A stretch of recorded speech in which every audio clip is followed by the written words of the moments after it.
Pradhan Mantri Mudra Yojana aims to promote entrepreneurship at the grassroots level. Discuss the success and challenges of the scheme. అంటే గ్రామీణ స్థాయిలో వ్యాపార ఆరంభ స్ఫూర్తిని ప్రోత్సహించడమే ప్రధానమంత్రి ముద్ర యోజన యొక్క లక్ష్యం. ఈ పథకానికి సంబంధించిన విజయాలు మరియు సవాళ్లను చర్చించండి. ఇలా ప్రశ్న అడిగాడు.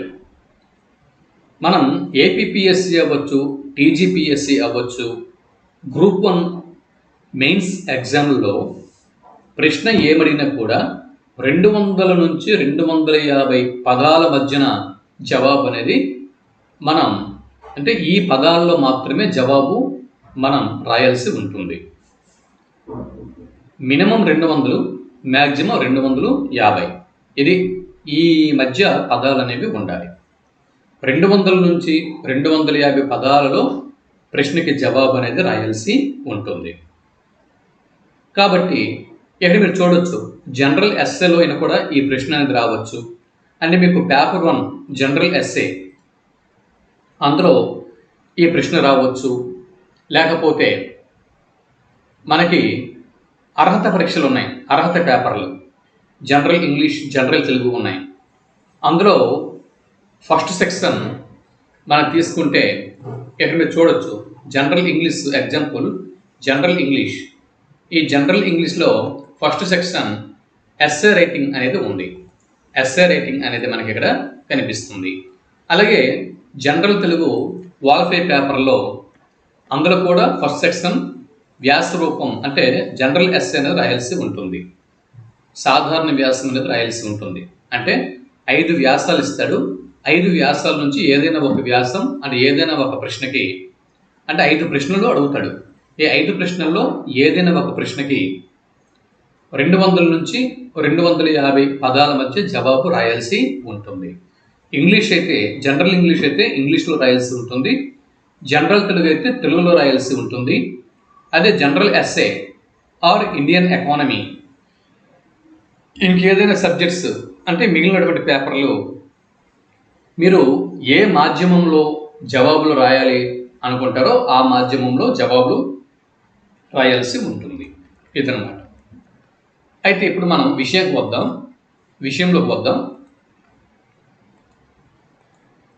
విషయంలోకి వస్తే ఇదేంటి, ఇటువంటి ప్రధానమంత్రి ముద్ర యోజన గురించి జనరల్ ఇంగ్లీష్లో ఎస్ఏ రూపంలో అడగొచ్చు, జనరల్ తెలుగులో కూడా అడగొచ్చు, జనరల్ ఎస్ఏ పేపర్లో కూడా అడగొచ్చు, లేదా ఇండియన్ ఎకానమీలో కూడా అడగొచ్చు ఈ ప్రశ్న.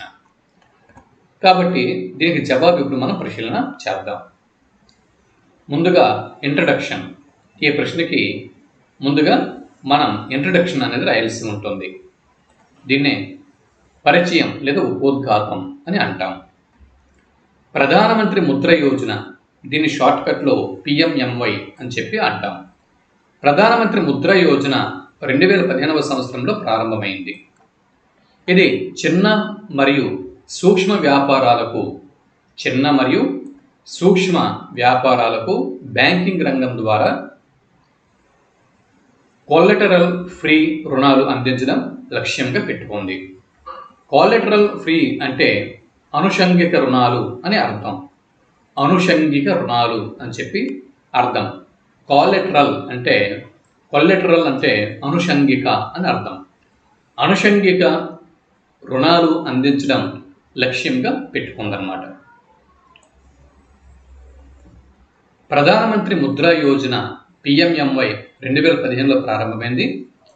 దీని ఉద్దేశం ఏంటంటే చిన్న మరియు సూక్ష్మ వ్యాపారాలకు బ్యాంకింగ్ రంగం ద్వారా కొలెటరల్ ఫ్రీ రుణాలు అందించడం దీని యొక్క లక్ష్యం. శిశు, కిషోర్, తరుణ్ అనే 3 స్థాయిల్లో రుణాల వర్గీకరణతో గ్రామీణ మరియు అట్టడుగు వర్గాల్లో వ్యాపార స్ఫూర్తి పెంచడమే ప్రధాన ఉద్దేశంతో ఈ స్కీమ్ని 2015వ సంవత్సరంలో బీజేపీ ప్రభుత్వం తీసుకువచ్చింది. ఇకపోతే సక్సెస్ ఆఫ్ ద స్కీమ్. ఇక్కడ మనం ఏమడిగాం, ప్రశ్నలో ఏమడిగాం, ఇక్కడ సక్సెస్ అండ్ ఛాలెంజెస్ అని చెప్పి అన్నాం. Discuss the success and challenges అని చెప్పి అడిగాం. So success of the scheme యొక్క సక్సెస్. దీనిలో చూడండి, మొదటగా ఆర్థిక సమావేశం అంటే బ్యాంకింగ్ వ్యవస్థకు దూరంగా ఉన్నటువంటి చిన్న చిన్న వ్యాపారులు ఇప్పుడు అధికారిక రుణ సదుపాయం పొందగలుగుతున్నారు ఈ స్కీమ్ ద్వారా. దాని తర్వాత మహిళా శక్తివంతం అంటే దీన్నే ఉమెన్ ఎంపవర్మెంట్ అని చెప్పి అనొచ్చు, మహిళా సాధికారత అని చెప్పి అనొచ్చు. లబ్ధిదారులలో 70% పైగా మహిళలే ఉన్నారు.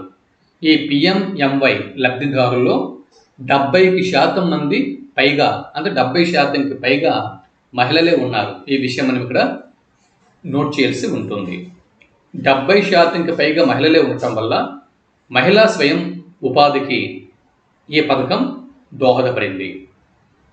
ఇకపోతే ఉద్యోగ సృష్టి ఇక్కడ స్వయం ఉపాధి అవకాశాలు పెరిగి స్థానిక స్థాయిలో కొత్త ఉపాధులు ఏర్పడ్డాయి. స్వయం ఉపాధి అవకాశాలు అనేవి పెరిగాయి. ఎవరి మటుకు వాళ్ళు అంటే ఒకరి మీద ఉపాధి కోసం ఆధారపడకుండా వారంతట వారు స్వయం ఉపాధి అవకాశాలు పెంచుకునేందుకు, స్థానికంగా స్థిరపడేందుకు, కొత్త ఉపాధులు అనేవి వారు ఏర్పాటు చేసుకునేందుకు ఈ విధంగా ఉద్యోగ సృష్టి ఈ పథకం కల్పించింది. దాని తర్వాత సూక్ష్మ వ్యాపారాలని బలోపేతం చేసింది. సూక్ష్మ వ్యాపారాలు ఏవైతే ఉన్నాయో అంటే వీధి వ్యాపారులు, చిన్న చిన్న పరిశ్రమలు, ఇటువంటివి స్థిరంగా ముందుకు సాగేందుకు ఈ పథకం సహాయపడింది. ఇకపోతే ఈ పిఎంఎంవై ద్వారా ఆర్థిక వ్యవస్థ అధికారత అనేది ఏర్పడింది. అంటే దీనిలో భాగంగా మనం ఏం రాస్తామంటే, చిన్న వ్యాపారాలు బ్యాంకింగ్ వ్యవస్థలోకి రావటం ద్వారా క్రెడిట్ హిస్టరీ, డిజిటల్ లావాదేవీలు ఎక్కువగా పెరిగాయి. అలాగే ఇవి ఇంతవరకు మనం చెప్పుకున్నవి సక్సెస్ ఆఫ్ ద స్కీమ్. తర్వాత ఛాలెంజెస్ ఆఫ్ ద స్కీమ్. ఈ స్కీమ్ యొక్క ఛాలెంజెస్ అంటే దీని ముందు ఉన్నటువంటి సవాళ్ళు. ఎన్పిఎస్ పెరుగుదల అంటే రుణాలు తిరిగి చెల్లింపులో లోపాలు ఎక్కువగా కనిపిస్తున్నాయి. రుణాలైతే చిన్న చిన్న వ్యాపారాలు పెట్టుకోవడం కోసం ప్రజలు ఈ పిఎంఎంవై ద్వారా, ఈ పథకం ద్వారా రుణాలు అయితే తీసుకుంటున్నారు. కానీ ఆ రుణాలు తిరిగి చెల్లించడంలో లోపభూయిష్టమైనటువంటి సమస్యలు ఉన్నాయి. రుణాలు తీసుకున్న వారు తిరిగి సకాలంలో చెల్లించడం లేదు. ఇంకొక సమస్య ఏంటంటే వ్యాపార నైపుణ్యం లోపం. అయితే వ్యాపారం పెట్టుకునేందుకు, వారు స్వయంగా ఎదిగేందుకు రుణం అనేది లభిస్తున్నా సరైనటువంటి శిక్షణ, మార్గదర్శకత్వం ఇటువంటివి లేకపోవడం వల్ల వ్యాపారాలు పెద్దగా ఎదగడం లేదు అని చెప్పొచ్చు. అంటే వ్యాపార నైపుణ్యాలలో లోపం అనేది చాలా స్పష్టంగా కొట్టొచ్చినట్టుగా కనిపిస్తూ ఉంది. అలాగే ప్రాంతీయ అసమానతలు అనేవి మరొక సమస్య. అంటే ఈ పథకం ఇంప్లిమెంటేషన్లో ఉన్నటువంటి ఛాలెంజెస్ విషయంలో మూడవది ప్రాంతీయ అసమానతలు. కొన్ని రాష్ట్రాల్లో ఈ పథకం ఎక్కువగా అమలవుతుంది, మరికొన్ని రాష్ట్రాల్లో ఈ పథకం చాలా తక్కువగా అమల్లో ఉంది. అలాగే సుస్థిర సమస్యలు అంటే చాలా వ్యాపారాలు చిన్న స్థాయిలోనే ఆగిపోతున్నాయి. ఆ వ్యాపారాలు అనేవి ఎస్టాబ్లిష్మెంటు అంటే ఎక్కువగా అవి ఆ వ్యాపారాల యొక్క ఇది అంటే మార్కెటింగ్ అనేది పెరగడం లేదు. చాలా వ్యాపారాలు అలాగా ప్రారంభ స్థాయిలోనే ఆగిపోతున్నాయి. కేవలం రుణంపై దృష్టి, మార్కెట్ లింకేజీలు, స్కిల్ డెవలప్మెంట్ వంటి సహాయక చర్యలు తక్కువగా ఉంటున్నాయి. ఇవన్నీ కూడా ఈ స్కీమ్ ఇంప్లిమెంటేషన్లో ఉన్నటువంటి సమస్యలు. ఇకపోతే పిఎంఎంవై అనేది చూడండి, ఇక ముగింపు అంటే కన్క్లూజన్, ముగింపు విషయానికి వస్తే కనుక ఈ ప్రధానమంత్రి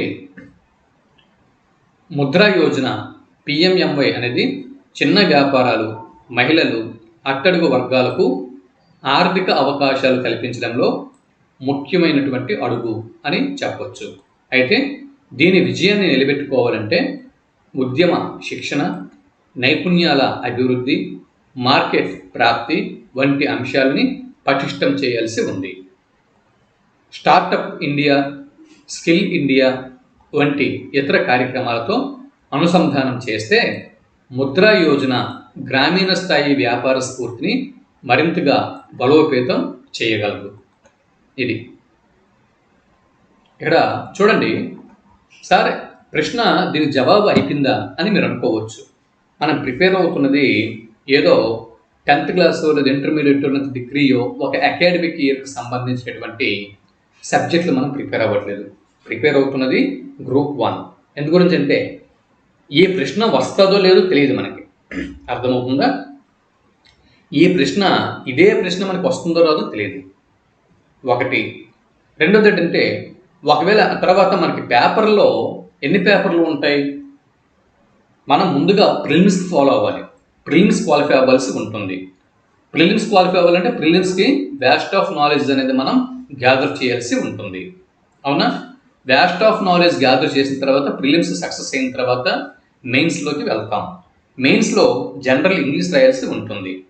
జనరల్ ఇంగ్లీష్ 150 మార్కులు, జనరల్ తెలుగు 150 మార్కులు, దాని తర్వాత జనరల్ ఎస్ఏ 150 మార్కులు, దీంతో పాటు ఇంకా ఆ జనరల్ ఎస్ఏతో కలిపి మొత్తం 5 పేపర్లు ఉంటాయి. మరి వీటిలో ఎంత మ్యాటర్ మనం గ్యాదర్ చేయాలి, ఎంత హార్డ్ వర్క్ చేయాలి, మరి పేరాలు మనం చదువుకుంటూ వెళ్తే అవన్నీ నోట్స్ అనేది మనం గ్యాదర్ చేయడం ఈజీ, కానీ ఎగ్జామ్లో ప్రజెంటేషన్ చేయగలమా అనేది ముఖ్యం, అవునా? ఎగ్జామ్లో మనం ప్రజెంటేషన్ చేయగలగాలి.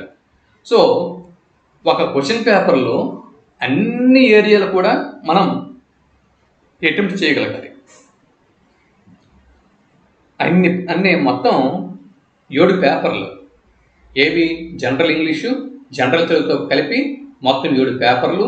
ఆ 7 పేపర్లో ఉన్నటువంటి అన్ని ఏరియాలని కూడా మనం కవర్ చేయాల్సి ఉంటుంది. అన్ని ఏరియాలు కవర్ చేయాల్సి ఉంటుంది కాబట్టి పేరాలు మనం సబ్జెక్ట్ గెయిన్ చేసుకుని ఉంటే అక్కడికే మనకు టైం అనేది సరిపోతుంది. ఆ సబ్జెక్ట్ ఇంకా మనము మెదడులోకి ఎప్పుడు మనం నిక్షిప్తం చేయగలము కాబట్టి ప్లస్ దీంతో పాటు వాడు ఏమన్నాడు, 200 నుంచి 250 పదాల మధ్య మాత్రమే జవాబులు ఉండాలి అని చెప్పి స్పష్టంగా చెప్పాడు. ఒకసారి మీరు కౌంట్ చేయండి, 200 నుంచి 250 పదాలు ఉన్నాయో చెక్ చేసుకోండి. నాకు తెలిసి ఇంచుమించుగా 245 కంటే ఎక్కువ పదాలు, 250 పదాల వరకు 250 పదాల వరకు ఇందులో ఉంటాయి. సరే, ఈ ఆన్సర్ మీకు నేను ఇచ్చాను కదా, దీనికి మీరు ఇంకేమైనా కూడా యాడ్ చేయాలనుకుంటే యాడ్ చేసుకోవచ్చు. ఇంకా ఈ ఆన్సర్ మాకు సరిపోదు, ఇంకా దీనికి మేము మరికొన్ని పాయింట్స్ యాడ్ చేసుకుంటామంటే ఆన్సర్ మీ ముందు పెట్టేసే కదా, ఈ ఆన్సర్ మీరు రాసుకొని ఇంకేమైనా పాయింట్స్ ఎక్స్ట్రా వీటికి అదనంగా చేర్చుకోవాలంటే చేర్చుకోవచ్చు. సరేనా? ఇక్కడతో ఈ ప్రశ్నని నేను ముగిస్తున్నాను. తర్వాత మరో ప్రశ్నతో మనం మళ్ళీ కలుద్దాం. అంతవరకు సెలవు. నమస్తే.